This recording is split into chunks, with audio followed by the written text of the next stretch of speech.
9 мая, День Победы, один из самых главных и почитаемых праздников как и в России, так и в Абхазии, символизирующий победу советского народа в Великой Отечественной войне в 1941-1945 годов.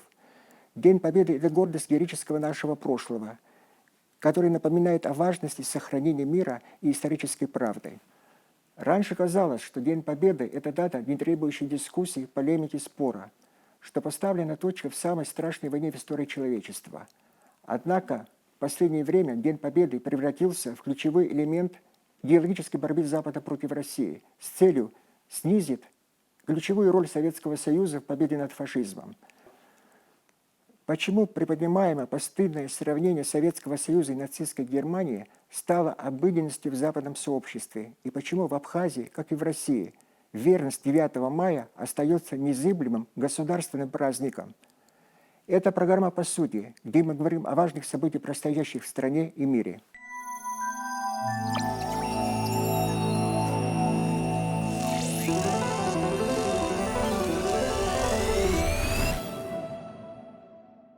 Вообще, пересмотр, ревизия или, как говорят в научном сообществе, переосмысление истории Второй мировой войны – это процесс, который начался сразу после окончания войны. То, что происходит в некоторых странах Европы, особенно на Украине, это сознательный, целенаправленный демонтаж фундамента нации. Когда народ лишают звания победителя, ему легче навязать психологию побежденного и использовать в качестве инструмента для реализации чужих интересов.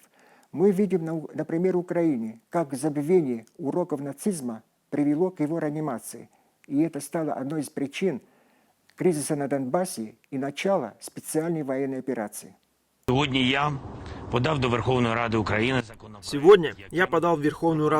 законопроект, которым предлагается установить 8 мая Днем памяти и победы над нацизмом во Второй мировой войне. Мы никогда не забудем вклад украинского народа в победу над нацизмом. Россия всегда предупреждала, то, что происходит в Восточной Европе, особенно в Украине, это не просто смена декораций, а идеологическое оружие. И Россия сегодня защищает ту историческую правду, которую пытаются отменить на Западе. Продолжим решительно защищать историческую правду, противодействовать попыткам обелить нацистских преступников и их приспешников, пересмотреть международно признанные итоги Второй мировой войны. С нами солидарно большинство государств. Предать забвению эти злодеяния мы не позволим. Как бы ни старались те, кто сегодня вознамерился в очередной раз направить Европу по наезженной колее расового превосходства. В Абхазии День Победы не разделяют на свой-чужой.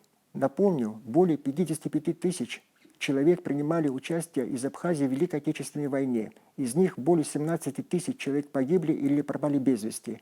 22 участника стали героями Советского Союза. В Абхазии чтят память погибших в Великой Отечественной войне не по-указке сверху, а потому что в каждой семье живет память о войне. Эта верность делает Абхазию частью большого цивилизационного щита вместе с Россией. Пересмотр истории Второй мировой войны сопровождается массовым сносом и демонтажом памятников советским воинам-освободителям. Это не только борьба с памятниками, но и с мертвыми. Почему европейские страны воюют с теми, кто спас Европу от фашизма, кто спас их от газовых камер? Ко мне направили обращение, где в итоге приходят к тому же самому выводу, что эти красные памятники нужно убрать. Это однозначно большой шаг вперед. Спасибо большое. Больше нет споров. Существует понимание того, что этот процесс надо провести быстро, именно для того, чтобы эта напряженность не достигла максимальной точки. Мы хотим решить эту проблему, решить раз и навсегда так, чтобы эта проблема просто не перекочевала куда-нибудь еще. Если по новой европейской доктрине Советский Союз равен нацистской Германии, то она из освободителя превращается в оккупанта, а снос памятников превращается в освобождение. Европа борется не с камнем, а с уликами. Памятник советскому солдату является уликой. Улика, доказывающая, кто является освободителем Европы, а кто является пособником и проигравшим агрессором. Снося памятники, европейские лидеры стремятся обнулить свои исторические долги перед нашими народами. В субботу мы, народ Абхазии, отмечаем 81-ю годовщину победы в Великой Отечественной войне. В Абхазии хорошо знают цену победы, цену борьбы за судьбу своего народа. Если мы откажемся от своей истории, мы лишаемся возможности построить свое будущее. Абхазия сделала свой выбор. Она на стороне правды, нашей правдой. Смотрите вглубь, ищите главное. И не будем забывать.